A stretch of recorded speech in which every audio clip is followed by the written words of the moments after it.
Assalamualaikum dan salam sejahtera. Saya Cikgu Ainul. Bertemu kita pada minggu ini dengan sesi webinar yang seterusnya. Masih lagi dengan bab 4 iaitu jadual berkala unsur, dan kita sambung dengan bab 4.5 iaitu unsur kumpulan 17. Okey, terdapat 3 objektif pembelajaran pada hari ini. Yang pertama ialah mengitlak perubahan sifat fizikal unsur apabila menuruni kumpulan 17. Seterusnya, merumuskan sifat kimia unsur kumpulan 17 dan mengitlak perubahan kereaktifan unsur apabila menuruni kumpulan 17. Okay. Unsur kumpulan 17 terletak di bahagian kanan, iaitu yang kedua daripada kanan. Okey. Yang unsur paling atas simbolnya F iaitu fluorin, diikuti Cl klorin, Br bromin, I iodin dan Ap astatin. Okay. Nama lain bagi unsur kumpulan 17 ialah halogen. Okay, mengapa mereka diletakkan dalam kumpulan 17? Okay, ini disebabkan oleh unsur kumpulan 17 mempunyai 7 elektron valence. Okay, jadi 7 elektron valence kita tambahkan dengan 10 unsur dalam logam peralihan ini, dapatlah 17. Sebab tu dia berada di sini, 17. Okay. Selain itu, anda perlu tahu bahawa halogen merupakan duiatom. Okay. Duiatom bermaksud dia mempunyai 2 atom.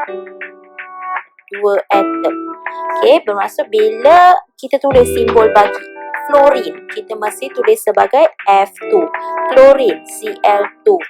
Iodin, I2. Bromin, Br2. Wajib ada 2 di sini. Tanpa 2, kita anggap salah. Okey. Seterusnya, kegunaan unsur kumpulan 17. Yang pertama untuk klorin ialah merawat air dalam kolam renang, dan ia juga digunakan sebagai bahan untuk menghasilkan ejen peluntur. Okay. Seterusnya untuk bromin kita guna dalam bahan alat pemadam api, dan iodin digunakan untuk merawat ataupun membersihkan luka. Okay, seterusnya kita pergi kepada perubahan sifat fizikal apabila menuruni kumpulan 17. Perubahan sifat fizikal yang pertama ialah keadaan fizikal. Okay, bila kita sebut keadaan fizikal, dia berkait dengan bab 2 iaitu pepejal atau cecair ataupun gas. Okay, yang pertama unsur dalam kumpulan 17 ialah klorin. Dia berada dalam keadaan gas.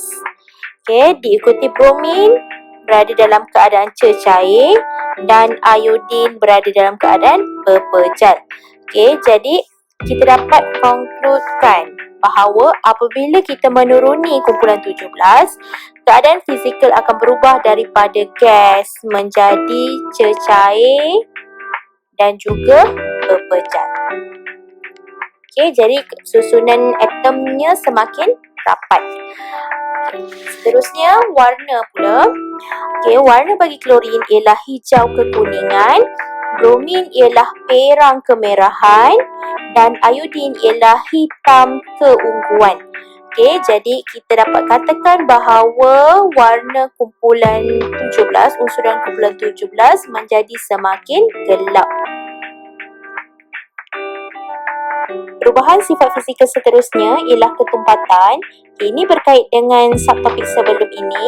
Apabila kita menuruni kumpulan, ketumpatan akan sentiasa bertambah.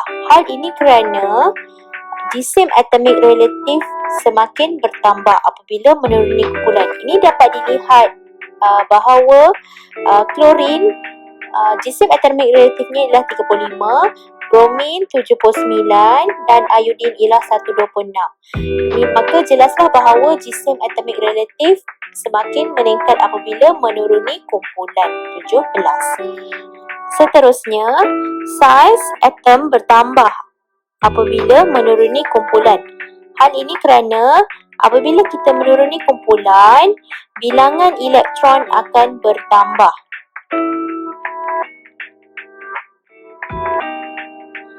maka bilangan petala berisi elektron juga akan bertambah.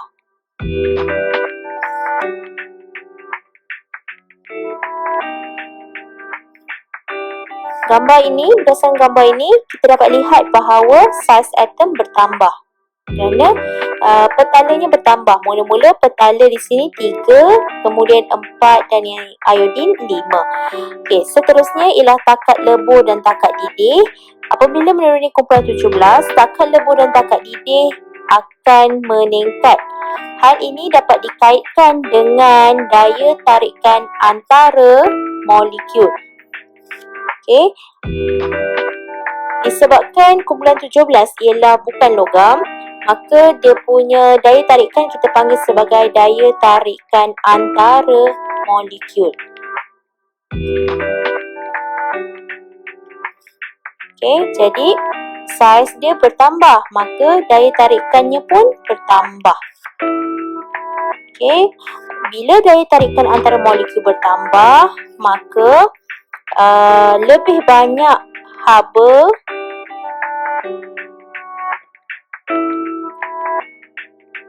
diperlukan untuk mengatasi daya tarikan antara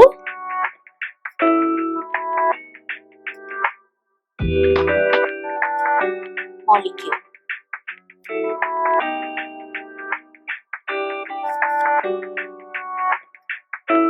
Okey, seterusnya kita pergi kepada sifat kimia kumpulan 17. Okey, terdapat 3 sifat kimia kumpulan 17. Yang pertama ialah tindak balas dengan air. Apabila kumpulan 17 bertindak balas dengan air, okey, air simbolnya ialah H2O. X ini adalah unsur kumpulan 17. Tadi saya telah cakap bahawa unsur kumpulan 17 adalah 2 atom.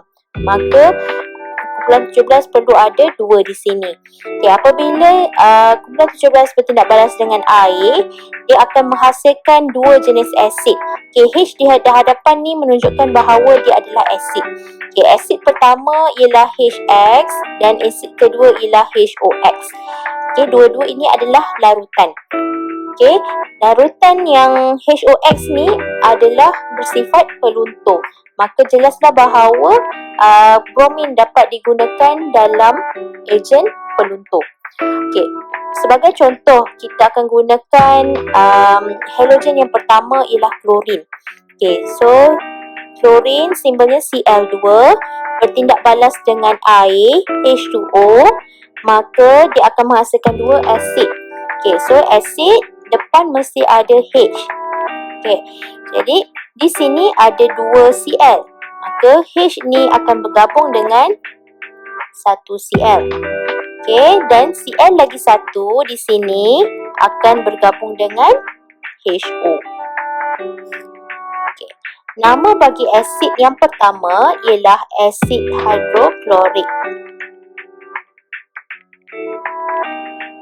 Asid kedua ialah asid hypochlorous.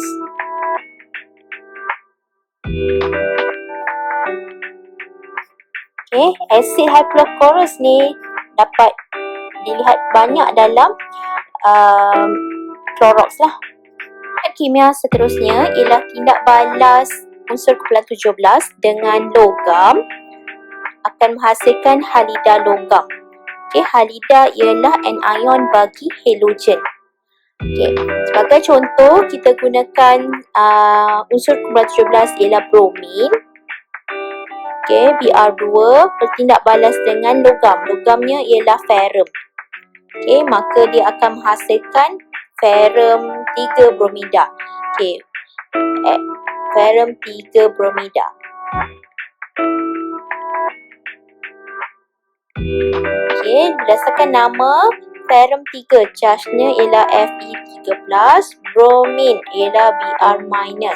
Jadi bila bergabung dia akan menjadi FeBr3. Okey, kemudian kita seimbangkan. Okey, kita letakkan 2 di hadapan FeBr3 ni. Jadi Fe di sini menjadi 2. Maka Fe sini perlu darabkan dengan 2.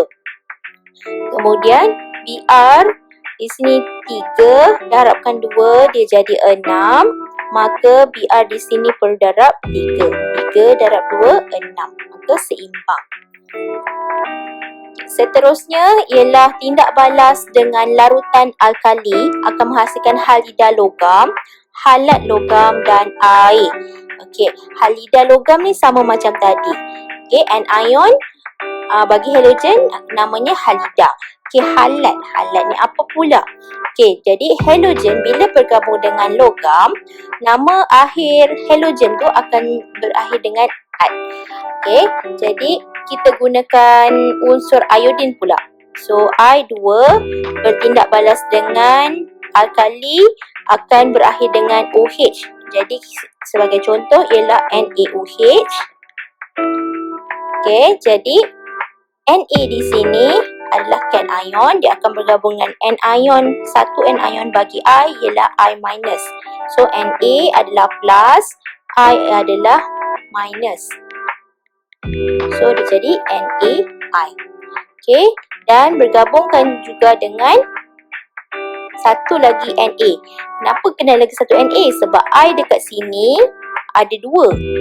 I kat sini ada 2. Kita dah guna satu I. So, kita ada lagi satu I. Okey, jadi kat sinilah kena ada Na. Kita tak boleh jadi I. So, sebabnya kat sini ada O. So, dia jadi NaOI. Okey. Dan akhir sekali ialah air. Okey. So, nama bagi NaI itu adalah natrium iodida. Okey, NaOI pula ialah natrium iodide. Okey, iodide. Okey, dia kata halat. So, dia berakhir dengan at lah, iodide. Okey. Dan seimbangkan, kita letakkan 2 di hadapan NaOH di sini. Okey. Seterusnya ialah perubahan kereaktifan unsur kumpulan 17.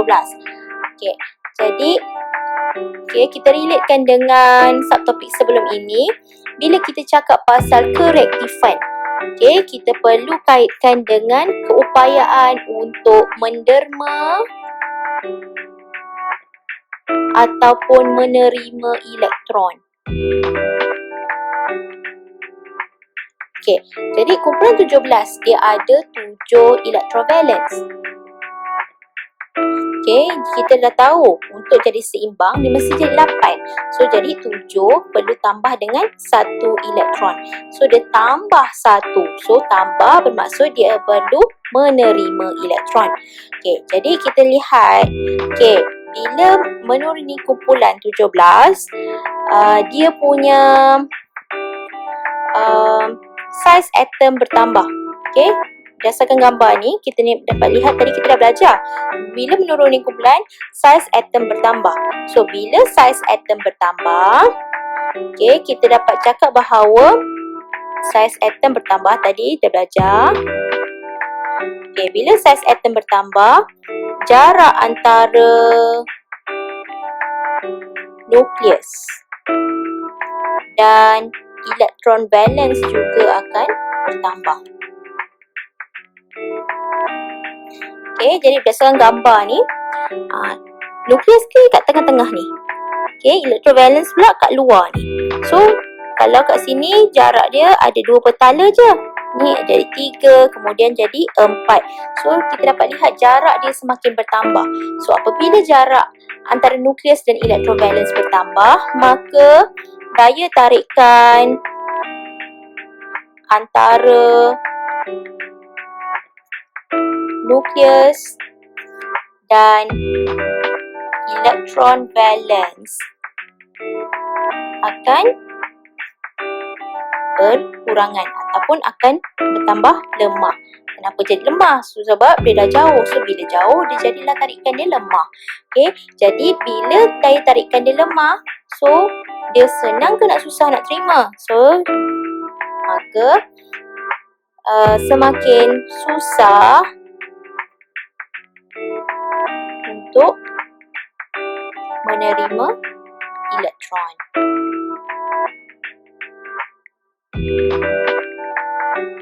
So, bila dia susah nak terima elektron, maka kita dapat cakap bahawa kereaktifan berkurangan apabila menuruni kumpulan 17. Seterusnya ialah langkah keselamatan untuk mengendalikan unsur kumpulan 17. Yang pertama ialah kita perlu kendalikan unsur kumpulan 17 ini di dalam kebuk wasap. Kebuk wasap ni dia macam almari. Ni dalam gambar ni dapat lihat, yang gambar pertama ni ialah kebuk wasap. Macam almari ni kebuk wasap kita panggil. Kebuk wasap ni kalau awak dapat lihat kat sini ada dia punya cermin ni. Cermin ni boleh turun naik. Jadi unsur kumpulan 17 mesti letak dalam cermin ni.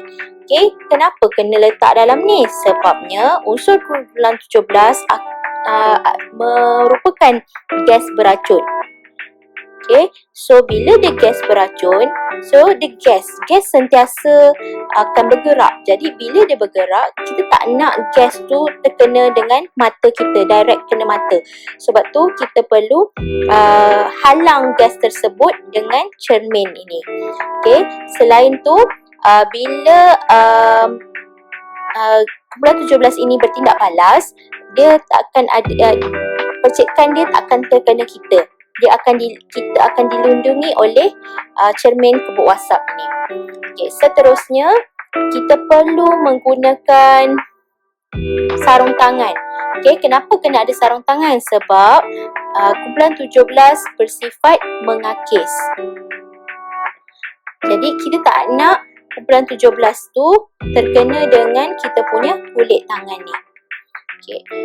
Dan terakhir, kita perlu menggunakan goggle dan juga penutup hidung dan mulut. Kerana gas beracun tanpa menggunakan goggle dan juga mask ni, gas beracun akan mudah terkena dengan mata dan mudah terhidu oleh dengan kita. Jadi kita nak menjaga mata dan juga paru-paru kita. Sebab tu kita pentingnya menggunakan goggle dan juga mask. Yang terakhir ialah sifat fizik dan sifat kimia unsur lain dalam kumpulan 17. Kalau kita tengok tadi, kumpulan 17 yang saya terangkan ada 3 je. Saya terangkan dengan klorin, bromin dan juga iodin saja. Sedangkan ada 5 sebenarnya unsur kumpulan 17, iaitu fluorin dan asetin. Kenapa saya tak terangkan tadi? Sebab fluorin ni dia sangat reaktif. Jadi biasanya dekat makmal kita tak akan guna fluorin, kita akan guna klorin saja. Asetin pula kita tak cakap sebabnya dia jarang-jarang dijumpai. Sebab tu kita hanya cerita pasal klorin, bromin dan iodin.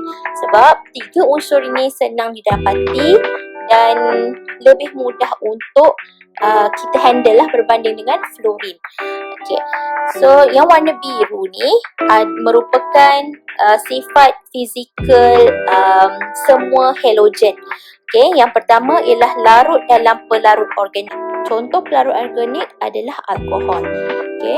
So seterusnya dia tidak mengkonduksikan haba dan elektrik. Kenapa dia tak dapat konduksi haba dengan elektrik? Sebab kumpulan 17 ialah bukan logam. So bukan logam memanglah penebat. Sebab tu dia tak dapat konduksikan haba dan elektrik. Fluorin. Tadi kita dah tengok fluorin merupakan unsur pertama dalam kumpulan 17. So dia berada dalam atas sekali. So sifat fizikal kita dah dapat lihat tadi, dia akan berubah daripada gas menjadi cecair dan pepejal. So disebabkan fluorin paling atas, maka dia akan berkeadaan sebagai gas. Sifatnya adalah beracun. Sama macam kumpulan 17 yang lain. Warnanya paling atas, jadi paling cerah. Sebab tu warnanya kuning muda. Dan dia sangat reaktif. Kenapa sangat reaktif? Sebab dia terletak paling atas. So bila dia paling atas, dia paling mudah untuk menerima elektron. dan dia juga mengakis. Okey, yang ini berbeza sedikit. Okey, apabila fluorin bertindak balas dengan hidrogen, dia akan menghasilkan hidrogen fluorida. Okey, hidrogen fluorida ni bila terhasil akan ada letupan yang sangat kuat. Kenapa dia ada letupan? Sebab dia sangat reaktif. So bila dia sangat reaktif tu yang ada letupan. Okey, astatin pula, okey, dia jarang-jarang dijumpai. Kenapa dia jarang-jarang dijumpai? Sebabnya keadaan dia tak stabil secara kimia. Bila tak stabil tu maksudnya dia senang hilang lah. Dia ada, lepas tu dia senang hilang. Dia tak stabil. So dia takkan berada lama dalam satu tempat. Dan dia juga selalu digunakan sebagai unsur radioaktif. Okay. So sekian saja pembelajaran kita pada hari ini. Maka anda semua boleh menghubungi guru masing-masing untuk mendapatkan latihan. Okay, jumpa lagi pada sesi akan datang. Terima kasih.